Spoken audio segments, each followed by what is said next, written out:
Matrix और determinant के basic fundamental पढ़ने के बाद यदि मैं तुमसे कहूँ कि ये क्या है, तो यूज़ ऑफ मैट्रिक्स है। ये जो सीबीएसई ने अब सिलेबस में रखा है वो मैट्रिक्स मेथड से लीनियर इक्वेशन सॉल्व करनी है। अब बात आती है कि सर लीनियर इक्वेशन क्यों सॉल्व करनी है, तो हमने 10th क्लास में कर ली है। मान लो मैं तुमसे ये कहता कि 2 इक्वेशन मैं तुम्हें दे रहा हूँ, उनको सॉल्व करो, और इक्वेशन वो ऐसी हैं। देखो इक्वेशन है x + y = 4 और 2x + 3y = 6 सपोज। तो सॉल्व नहीं कर पाते, कर देते, आसान भी होता। अब इन्हीं क्वेश्चन को सॉल्व करने के लिए मैट्रिक्स मेथड एक नया कॉन्सेप्ट 12th क्लास में आके पढ़ रहे हैं। वास्तव में वो 2/2 मीन्स ऐसी इक्वेशन के लिए ज़्यादा यूज़फुल नहीं है, ये तो बच्चा वैसे ही कर देगा, बहुत पहले कर देगा। लेकिन मान लो इक्वेशन 3 वेरिएबल की है, इक्वेशन इस तरीके की है कि x + 2y + 3z = 4 -x + y - 2z = 6 और x - y + 2z = 9 सपोज। ऐसी इक्वेशन है, मान लिया ऐसी इक्वेशन है, इसमें एक माइनस यहाँ लगा, माइनस यहाँ 2 कर दिया, चलो ये इक्वेशन है। अब मुझे इनको सॉल्व करना पड़ेगा, तो कैसे करेंगे कार्तिक भाई इनको सॉल्व? भाई इसको सॉल्व करना मुझे बहुत आसानी से लगता था कि एलिमिनेशन कर दो, सब्स्टिट्यूशन कर दो, तुरंत सॉल्व हो जाता था। बताओ, जैसे इससे कोई कहेगा, मैं क्या कहूँगा कि 2 से इनटू कर दो, हाँ वही करेंगे इसमें। तो जैसे 2 से इनटू कर दिया, ये 8 हो गया, फिर मैंने सब्ट्रैक्ट कर दिया, y की वैल्यू -2 आ गई, y की वैल्यू -2 आ गई, यहाँ रख दिया, x की वैल्यू 6 आ गई, तो काम खत्म हो गया, ये क्वेश्चन सॉल्व हो गया। अब बात आती है ये क्वेश्चन कैसे सॉल्व करोगे? ये भी सॉल्व हो जाएगी। इसको सॉल्व करने के लिए हम क्या करेंगे कि पहले सपोज इन दोनों को मैंने ऐड कर दिया, तो YZ में एक इक्वेशन बन जाएगी। फिर मैंने इसमें 2 से इनटू कर दिया और फिर इसको इसके साथ ऐड कर दिया, तो YZ में फिर एक इक्वेशन बन जाएगी। समझ में आ ही रहा होगा तुम्हें क्या आ रहा है? और इन दोनों सॉल्व कर दिया, वाई इक्वेशन में हो गया काम, बहुत आसान है। पहले उनको करेंगे फिर उनको करेंगे, उससे हो जाएगा काम। इजी कॉन्सेप्ट है। फिर YZ वाली 2 इक्वेशन बनेंगी और उसको इस तरीके सॉल्व कर लेंगे। तो ये क्यों पढ़ रहे हैं फिर हम? बंद करें? आसान बनाने के लिए। हाँ बात आसान बनाने के लिए नहीं, पेपर में भी लिखा होगा solve by using matrix method. तुम कहोगे हम तो ऐसे ही कर देंगे सर, मैट्रिक्स मेथड से क्या सॉल्व करेंगे? हाँ नंबर नहीं देंगे वो लोग। तो अब क्या कैसे सॉल्व करें? तो ये एक बात समझ में आती है कि अब आप समझो, आपके पास मान लो इक्वेशन 2 वेरिएबल में वो ऐसी हैं, a1x b1y = c1, a2x + b2y = c2। मान लो इक्वेशन ये है, ठीक। इन इक्वेशन के लिए मैंने सबसे पहले मैट्रिक्स बनाई a1 a2 b1 b2, एक मैट्रिक्स ये। अब सुनना, एक दूसरी मैट्रिक्स का नाम मैंने x रखा और जिसको मैंने लिख दिया x, y, और एक तीसरी मैट्रिक्स मैंने b बोली b, और ये b मैट्रिक्स जो है वो c1 c2 है। मैंने ये ऑर्डर भी डिसाइड किए अपने आप ही, 2/2 2/1 2/1। एक्चुअली मैंने ये क्यों माना है, मैंने इन्हीं इक्वेशंस को मैट्रिक्स के फॉर्म में कैसे लिखा जाए वो डेवलप किया है। तो वो मैट्रिक्स की फॉर्म पता क्या है? AX = B। तुम कहोगे सर ये क्या है? ये और ये एक ही बातें हैं, ऐसे लिखो या ऐसे लिखो, एक ही चीज़ें हैं। कैसे एक ही दिखाई नहीं दे रही है? दिखाई दे रही है तुम्हें? नहीं दे रही है। जैसे इस बच्चे को कह रहा मुझे दिखाई दे रही है, मुझे भी नहीं दे रही, कहाँ है? इसको दे रही है, लेकिन देखो दिखाते हैं तुम्हें। ए कहाँ है? ये रहा, a1 b1 a2 b2। x कहाँ है? ये रहा, x y बराबर b कहाँ है? c1 c2। अब मान लो मैं इंटू करूँगा तो R1 और C1 ऐसे इंटू होगा, तो इसका इंटू करके मैं यहाँ लिख रहा हूँ, तो A1X प्लस B1Y बनेगा, बस इंटू हो गया, ख़त्म। अब इसका करेंगे A2X प्लस B2Y, और सामने आ जाएगा C1 और C2। दो मैट्रिक्स बराबर हैं तो ये एलिमेंट इसके बराबर, ये एलिमेंट इसके बराबर, ये दोनों इक्वेशन बन जाएंगे। तो इम्पोर्टेंट बात क्या आई कि सर आपने यहाँ कुछ नहीं किया है, इक्वेशंस जो थी बहुत अच्छी खासी थी, उनको खामखा मैट्रिक्स में लिख दिया है। 10th में होते तो बच्चे मार रहे होते टीचर को कि वही सही है, खामखा ये लिख दिया, लेकिन 10th में सिलेबस में ही नहीं था। अब मैट्रिक्स मेथड से सॉल्व कैसे करें? अच्छा, मैट्रिक्स मेथड से कैसे सॉल्व करें, तो हमें वैल्यू किसकी निकालनी होती है इसमें? एक्स और वाई की। तो एक्स और वाई किसके पास हैं? एक्स के पास है यहाँ पे। तो अब हम कैसे निकालेंगे, वो इधर देखो, ए एक्स इज इक्वल टू क्या है? बी। दोनों तरफ हम ए इनवर्स से यदि प्री मल्टीप्लाई कर दें इस इक्वेशन में, समझना, ए इनवर्स इंटू ए इंटू एक्स बराबर ए इनवर्स इंटू बी। अब पता है ए इनवर्स इंटू ए की वैल्यू कितनी आ जाती है? आई, बताई थी मैंने, कितनी आती है? आई। और आई इंटू एक्स की वैल्यू एक्स आती है। तो मुझे ये बताओ एक्स की वैल्यू कितनी आ गई? ए इनवर्स भी। और मुझे तो ए इनवर्स का फॉर्मूला ही पता है, तो कितना ए इनवर्स का फॉर्मूला? बहुत बढ़िया। इनटू में क्या? बी। तो मुझे ये बताओ ये मैट्रिक्स इस मैट्रिक्स के बराबर हो जाएगी?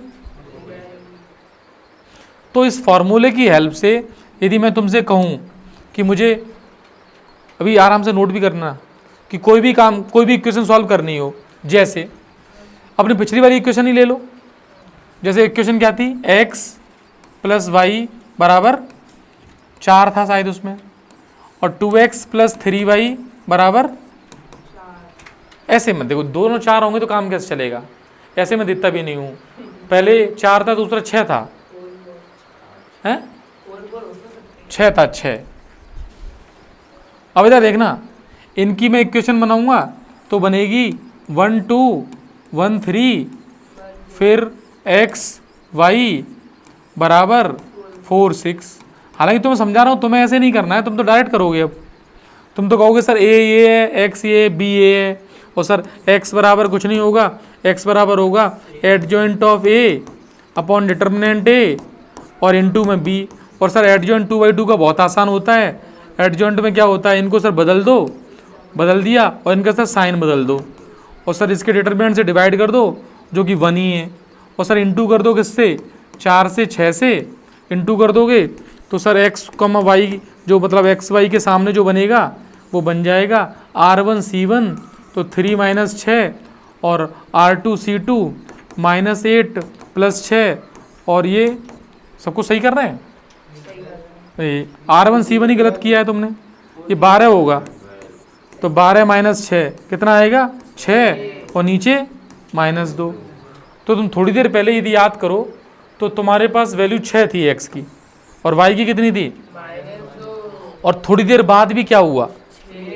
और 2 नहीं। तो मुझे एक बात बताओ, ये बताओ, ये मैट्रिक्स मेथड कुछ स्पेशल है क्या? क्या स्पेशल है? इसने क्या किया वही किया है, बल्कि हम आसानी से कर सकते थे, इसने ए इनवर्स निकालो और ये सब करो। अच्छी बात है क्या ये? मना कर रहा है, बिल्कुल अच्छी बात नहीं। लेकिन हमारे सिलेबस में नहीं है। तुम्हारे सिलेबस में, ये बच्चा समझा कि सिलेबस में है सर ये। 3-4 दे दिए तो कैसे करेंगे? तो सुनो, सिलेबस में ये तो है ही है, जब 3/3 की होगी ना तो तुम कैसे भी नहीं कर पाओगे, दिक्कत होगी, इसी से आसानी से हो जाएगा। और सुनो, 3/3 की कर भी लो, 4-4 इक्वेशन कोई बना दे तो पता है मैट्रिक्स ही अच्छा यूज कर पाएगी इसको। तो सुनो, अब हमें सीखना क्या है? क्या निकाल रहा है?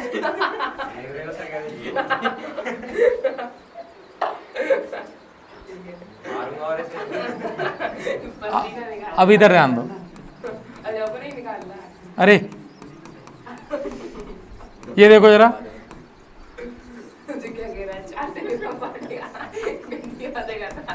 अब तुम इधर ध्यान दोगे? ये इसके अंदर चले जाओगे तुम सबके सब। सब कुछ मेरे हाथ में नहीं है ये। हाँ वो तो फिर बाद में पता चलेगा। इधर देखो, अब सुनो भाई, ए की वैल्यू क्या होगी यहाँ पे? A1, A2, A3, B1, B2, B3, C1, C2, C3। फिर क्या लेंगे? X, कैपिटल X, उसको क्या लेंगे? X, Y, Z। और फिर क्या लेंगे? उससे क्या बनेगा? D2, D3। और फिर इक्वेशन क्या बनेगी? वो यही तो यही बन गई। और इसको सॉल्व करके x क्या आएगा?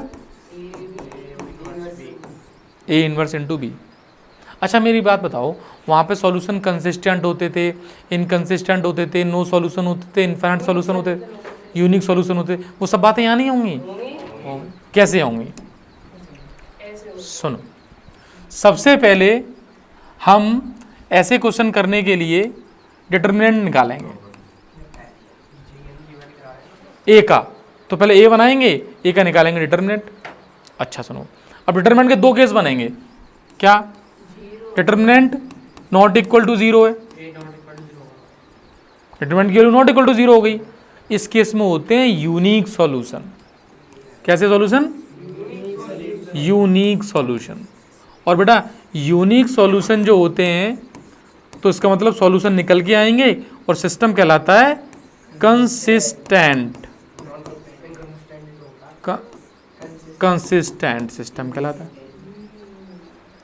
बेटा जब तक कोई ना कोई सॉल्यूशन आता है तब तक सिस्टम कंसिस्टेंट ही होता है, चाहे सॉल्यूशन यूनिक हो या फिर इनफाइनाइट हो। यहाँ पर दूसरा केस बनेगा जब ए की वैल्यू जीरो है। अब दो केस फिर बनेंगे। देखो ए की वैल्यू जीरो होने पर हम याद करने के लिए इसको लिख दे रहे हैं, यहाँ एक्स की वैल्यू आएगी adjoint of A upon determinant A into B. अब ये जीरो हो गया। अब ये जीरो होने पर हमें निकालना पड़ेगा एडजॉइंट ए जो ऊपर लिखा हुआ है इंटू बी, ये निकालना पड़ेगा। ये मैट्रिक्स है।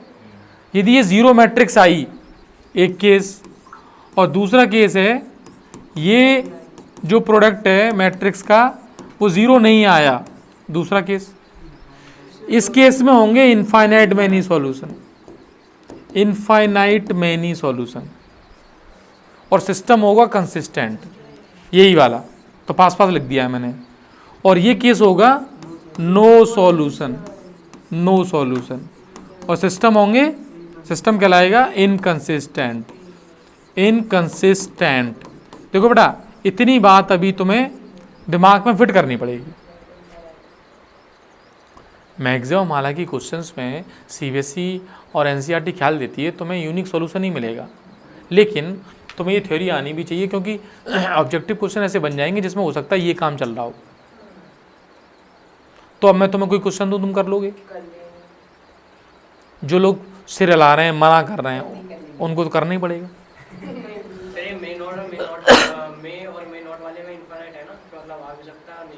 ये लिख दिया मैंने, यदि एडजॉइंट ए इंटू बी की वैल्यू जीरो हो गई तब इनफाइनाइट सॉल्यूशन है।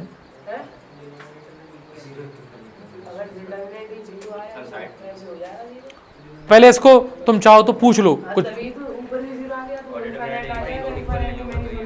देखो अभी तक हमने इतना समझ लिया। अब देखिए इस पे क्वेश्चन देख लेते हैं। Determine the value of K for which the following system of equation has unique solution. तो यूनिक सॉल्यूशन के लिए अभी बताया था डिटरमिनेंट की value not equal to zero. तो कुछ नहीं करना तुम्हें, इसमें के 3 -1 1 2 1 इज नॉट इक्वल टू ये सॉल्व करना है। तो एक्सपेंड कर दो, बोलो के साथ क्या आएगा? 4 -3 के साथ 2 प्लस के और -1 के साथ 1 + 2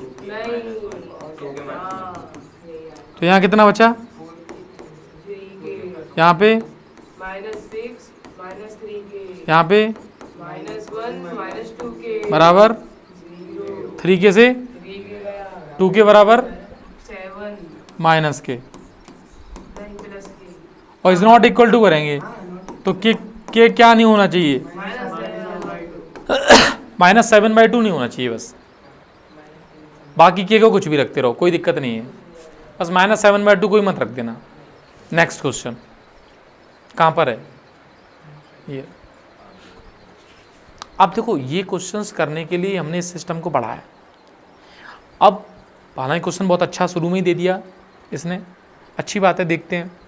पहले तो करता है ए इनवर्स फाइंड करो, ए इनवर्स फाइंड करो, फिर कह रहा है यूजिंग ए इनवर्स इस सिस्टम को सॉल्व करो। तुम धीरे धीरे जाओगे, देखो क्वेश्चन, देखो क्वेश्चन की कैटेगरी बहुत सारी है जो करने हैं, हमें सारे क्वेश्चंस करने हैं। ये जैसे ये है, ये कह रहा है सिर्फ सॉल्व करो, तो ये वही क्वेश्चन है जो अभी हम कर रहे थे, सब मैट्रिक्स का ये बेटा। तो जैसे मान लो इस क्वेश्चन को देखा, अब इतने बड़े बड़े डाटा हैं ना, हमें कुछ नहीं करना, हमें तो सबसे पहले ए निकालना है और ए का भी क्या निकालना है, डिटर्मिनेंट। डिटर्मिनेंट क्योंकि यही 0 हो गया तो फिर मामला गड़बड़ हो जाएगा। 4 3 3 1 2 3 6 2 3 सॉल्व कर लो। 4 के साथ क्या आएगा, 0 हो गया। -3 के साथ,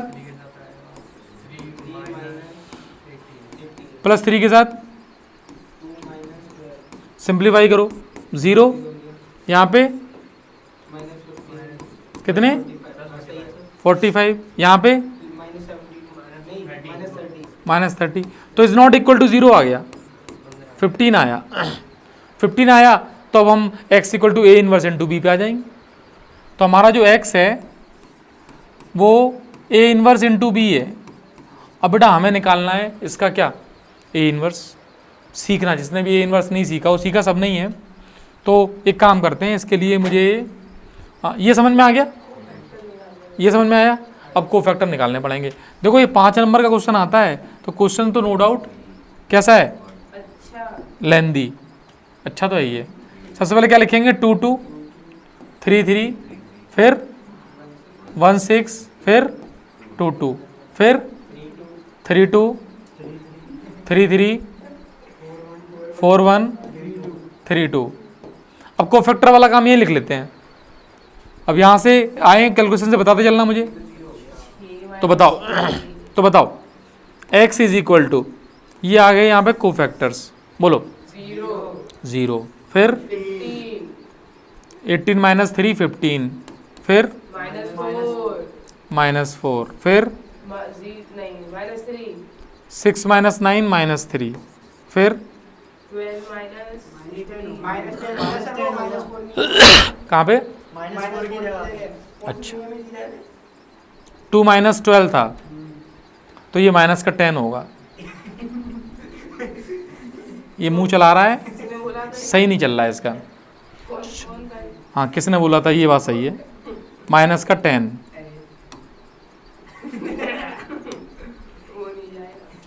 जाएगा।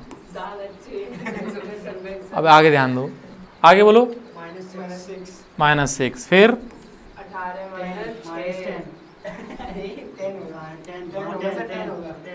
10, फिर 3, फिर -1 सही है। ये है 3 -12, फिर 5। अब इसका क्या करना है, ट्रांसपोज। तो ये बताओ मुझे ट्रांसपोज करने के लिए, अब इस डायग्राम को हटा दूँ, अब तो ये फ्री हो गया। अच्छा तो यहीं इसी जगह में यूज़ कर लेंगे। इसका कर दिया ट्रांसपोज, तो डिटरमिनेंट 1/15 हो गया। तो यहाँ मैं लिख दे रहा हूँ 1/15 टाइम्स इस 15 है, 0 15 -10 -3 -6 10 3 -9 और 5 मल्टीप्लाई बाई बी। बी कितना है, बड़े बड़े हैं, 60 45 70। ये तुमसे चाह रहा है कि तुम बड़ी बड़ी कैलकुलेशन करना सीखो, जिंदगी तुम्हारी कैलकुलेशन में ही डूबी रहे। करो, हाँ क्या है बराबर 1/15 into R1C1 -3 into 45 plus 3 into 70 R2C1 15 60 -6 45 -9 45 -10 60 plus 10 45 plus 5 70 और 15 से डिवाइड करना है। देखो अब इसमें समझदारी की बात ये हो सकती है, अभी डिवाइड करते या तो 15 से उसको डिवाइड कर देते और तब इंटू करते, 4 3 और क्योंकि दोनों में किसी एक में तो जा ही गया था। तो चलो कैलकुलेशन अपनी कैसे याद कर सकता है?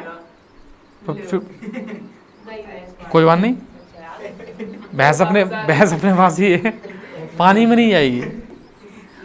70 से नहीं आता तो डिवाइड में हो जाता, 70 से कुछ तो जाता है यार। चलो तो एक काम करते हैं, -135 कुछ नहीं करते हैं, सॉल्व कर लो। यहाँ 3 कॉमन ले लो, 70 में से 45 जाएंगे, कितने बचेंगे? अरे मैं बता रहा हूँ सर, आप कर लो। तुम्हारा तो बताया हुआ हमने लिखा ही था पहले, गड़बड़ हो जाएगा फिर। 135 ये देखो कार्तिक बच्चा कैलकुलेशन के थ्रू बताना चाह रहा है,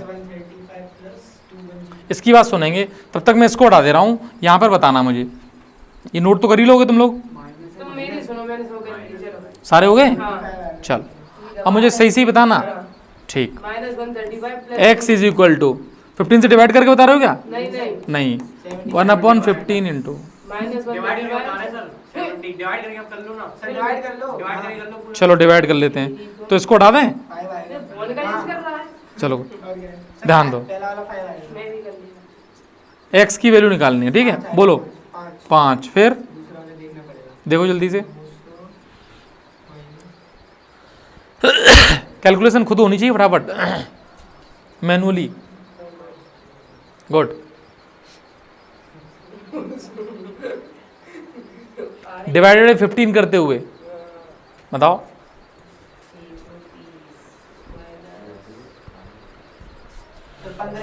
225 अपॉन 15 डिवाइड करके 15 आएगा, 15, 15 आ जाएगा। ठीक है। नेक्स्ट नेक्स्ट देख लिया था। 600 450 और 350, आसान है यार ये तो। जीत हो गया। 450 350 कितना हुआ? 800 600 200 200 अपन 8 आ गया, डिडक्ट करे जा रहा हूँ। कितना आया? 215 होगा ना। तो सॉल्व करो, 15 200 कितनी 8 बार तोड़ने जाएगा।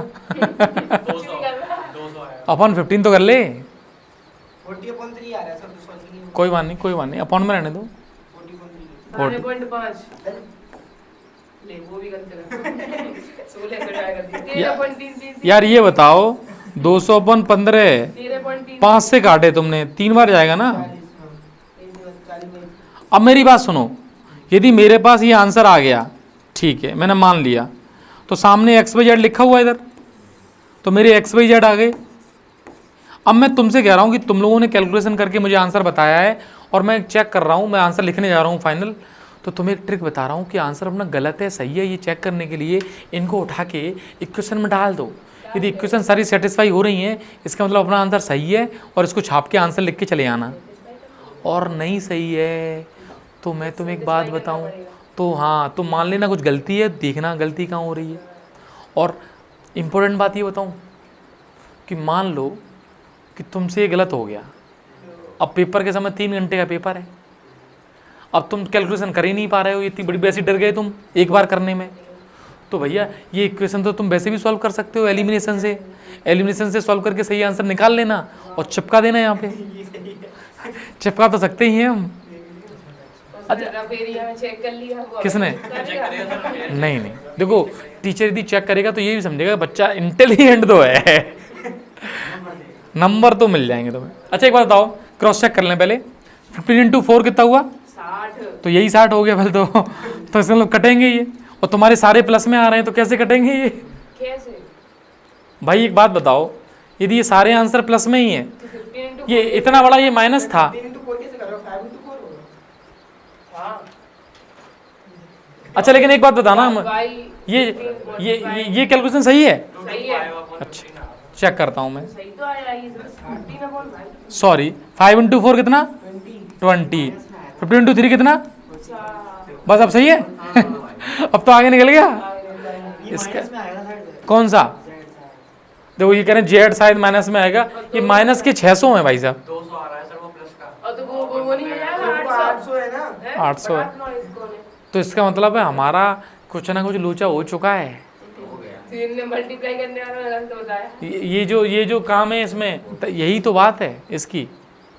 इसका मतलब है कि हम लोगों ने यहाँ तक जितनी भी कैलकुलेट, पहला वाला माइनस होगा, वो माइनस 210 और वो 175 वो ये भी गलत है। छोटा हाँ वो भी गलत है, सही बात है। तो गलती कहीं ना कहीं और हो जाएगी। ये कितना है? जी 135 सब सही है। माइनस वो 135 135 और वो 210 है। तो करियो अरे कितना? हाँ बोल तो नहीं सही है। नहीं तो 5 ही आएगा। कट आएगा। हाँ 5 ही आएगा। अच्छा 5 नहीं आएगा सर, 70/15 आ रहा है। कौन सा? पहले का 70/15 वही तो मैं कह रहा हूँ। 70/15 आ रहा है ना पहले का। 70 अपॉन, हाँ इसने बोला था हाँ, बोला था। 250। कोई बात नहीं, कोई बात नहीं। 4 पॉइंट आएगा। अरे सब कुछ अपने हाथ में ही है। 70 अपॉन 71/15 4.6। इसको हाँ कर दे रहे हैं अभी, इसको तो पहले साफ तो कर दें। हाँ बताओ कितना है? 4.6 अरे ऐसे नहीं, 70 अपॉन 15, तो 5 से और काट लो उसको। 75 आएगा। 75 आ रहा है। अब एक बात देखना, 210 में से 135 घटाओ। 15/5 आ जाएगा। ये बिल्कुल ये अलग बातें चल रही हैं यार। समझ नहीं आ रही। इतनी इजी कैलकुलेशन नहीं कर पा रहे हैं। तो पहले वाला सही था अपना। हाँ सही आएगा था। सर। क्वेश्चन गलत है। कैसे गलत हो कैसे रही है? मैं कह रहा हूँ इसका नो सॉल्यूशन है। देखो बेटा एक बात बताओ, सुनो भैया, ये सब लोग सुनो। अपने पास कैलकुलेशन करते समय यदि मिस्टेक हुई 100% एक्स वाई जेड की जो वैल्यूज़ हैं इसके इस सिचुएशन में तो सर एडजॉइंट है तो गलती निकाल दी है। को फैक्टर तो नहीं निकाल वो दिया। फैक्टर गलत हो गए हो तो इसी ने बताया था सर माइनस करके। है तो मैंने कुछ सही नहीं बताया थे। चेक करो वो फैक्टर सारे। मैं तो कह रहा हूँ क्वेश्चन हो जाएगा, आगे बढ़ते हैं। मेरी बात सुनो, सही कह रहे हो, आगे बढ़ जाऊंगा मैं। अच्छा पेपर में यही क्वेश्चन आया और यही सिचुएशन क्रिएट हो गई, मान लो डाटा भी था, हाँ पैनिक। पैनिक कर जाए, हार्ट अटैक। बेटा बिल्कुल सही कह रहा है ये, इसकी बात बिल्कुल सही है। यदि बच्चा थोड़ा सा भी वैसा है तो पैनिक करने में टाइम लगेगा। अच्छा एक बात बताओ मुझे, लिसन, अब कुछ सारा अब ये मैं रखूँगा इसको, क्योंकि ये गलती तो होगी ना बच्चों से। अब मान लो मैंने ये सब कुछ साफ कर दिया, ठीक, क्योंकि सर देखिए पैसे के याद में है, जब उसे निकाल लेंगे। तुम तो हाँ वो अपने हाथ में ही है, वो तो वापस आ जाएगा। अब मुझे ये बताओ, यहाँ पे 3z है, यहाँ 3z है, वहाँ पे भी 3z है।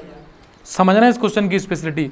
अब सब में 3z है तो मैंने एक काम किया, इसमें से इसको माइनस किया इस इक्वेशन में से, तो ये बचेगा 3x + y = 15। ध्यान से देखना बेटा, इसमें से इसको माइनस कर दिया। अब मैंने इसमें से इसको माइनस कर दिया तो यहाँ बचेगा 5x, और देखो ये जेड वाई दोनों खत्म हो गए, = कितना 70। तो x की वैल्यू कितनी 70/5। देख लो, इसमें से इसको माइनस करो तो y से y कट गया और 3z से 3z कट गया, और 70 में से 45 माइनस तो करना है, तो कितना बचा 70 - 45 25।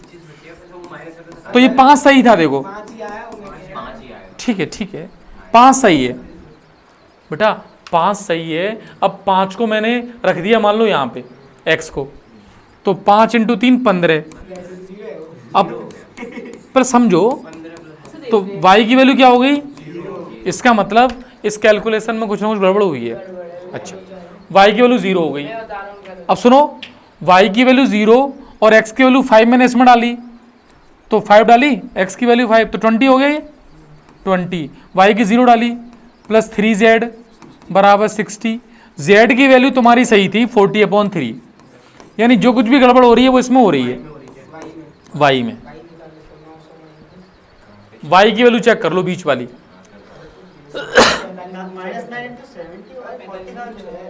है बेटा 60 लिख दिया है आपने यहाँ पे। नहीं सही जगह, सही जगह। चेक कर रहे हैं ये तो ये है 15 × 60 -6 इंटू 45, सर सुनो सर। हाँ -9 इंटू 70 होगा। यही छुपाता है। भाई गलती मिल गई ना, अब सॉल्व करना। अब तो हो ही गया सर, तो यही है। 0 आ गया, अब तो हो ही गया। देख लो। लेकिन बेटा एक बात सुनो, हमने बिना पैनिक हुए हुए इसकी कैलकुलेशन करके जीरो है। सर क्योंकि आप थे इसलिए। 0 नहीं बेटा, सुनो सुनो इधर सुनो। पेपर के अंदर ह्यूमन एरर है, ये होगी। और मैं तो कहता हूँ इस हिसाब से ये सूट हो रहा है, बहुत बढ़िया बात है। गलती के साथ हो रहा है क्योंकि ये नॉर्मल केस है और तुम इसमें घबरा जाओ। घबराने से पहले काम करना। देखो 5 नंबर इंपॉर्टेंट होते हैं, 5 नंबर छूटने नहीं चाहिए। सर वो भी फॉर्मूला पूरा आ रहा है। और 5 नंबर ये फ्री के 5 नंबर हैं जिसको तुम्हें 10th से पढ़ते आ रहे हो यार, तो एलिमिनेट करके वैल्यू नहीं निकाल पाओगे। और तुम्हें ये भी पता चल गया तुम्हारी गलती छोटी सी है। और गलती छोटी सी क्या है कि R1 C1 में ये मल्टीप्लाई 9 का इसी से हो गया।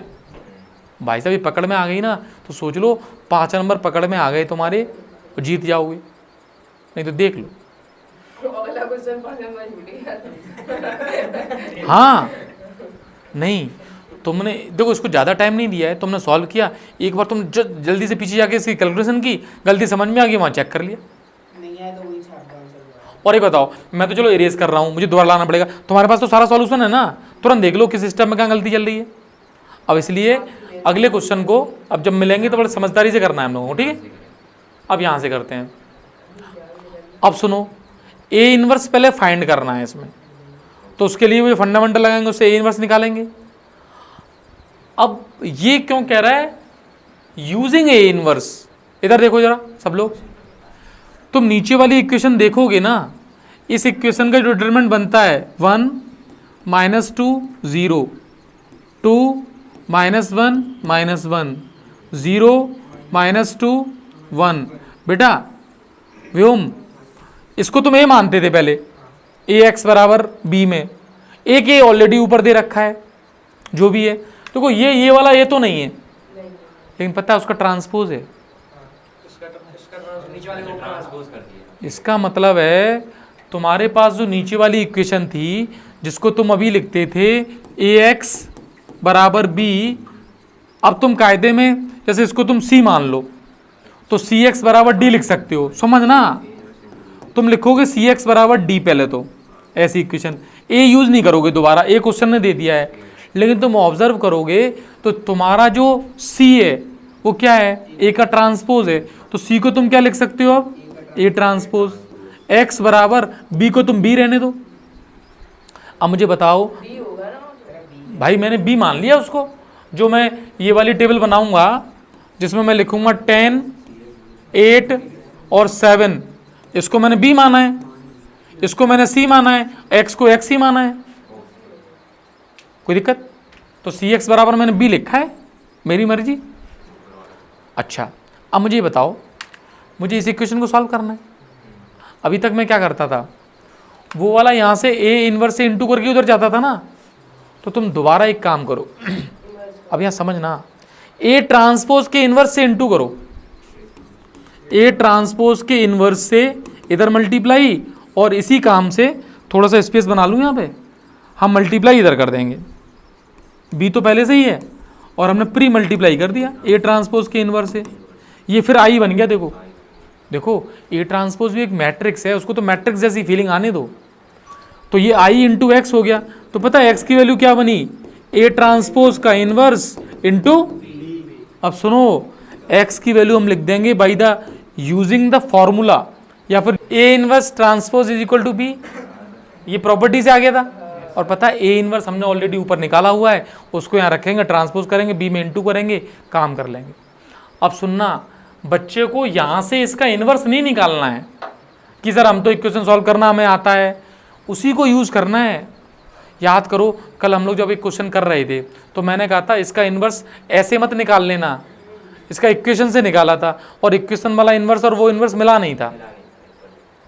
यहाँ पे हमने ट्रांसपोज ही लिया हैं? ट्रांसपोज क्यों लिया? हमने नहीं लिया, ये जो ए था ये, लेकिन ऑलरेडी ये क्वेश्चन तो ये कह रहा है इसको ये मानना है, और उसका इन्वर्स भी निकाल चुके हैं, और कह रहा है उसी को यूज करो।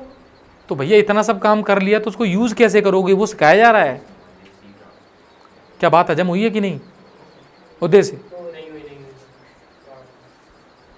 देखो दोबारा तो तब समझ में आएगा जब पहली वाली बात समझ में आ गई हो।